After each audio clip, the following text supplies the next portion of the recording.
سجدہ تلاوت۔ نبی کریم صلی اللہ علیہ وسلم تلاوت قرآن کے دوران جب کسی سجدہ کے مقام سے گزرتے یعنی آیت سجدہ پڑھتے تو تکبیر کہتے اور سجدہ کرتے۔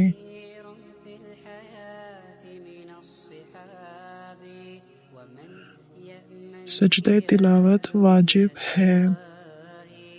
سجدہ تلاوت کرنے کا طریقہ یہ ہے کہ اللہ اکبر کہہ کر سجدہ کرے اور اللہ اکبر کہتے وقت ہاتھ نہ اٹھائے۔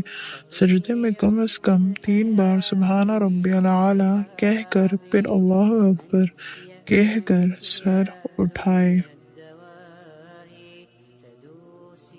ہدایت: جو چیزیں نماز کے لیے مشروط ہیں وہی سجدہ تلاوت کے لیے بھی مشروط ہیں، یعنی وضو کا ہونا، جگہ کا پاک ہونا، بدن اور کپڑے کا پاک ہونا، قبلہ رخ ہونا، بہشتی زیور۔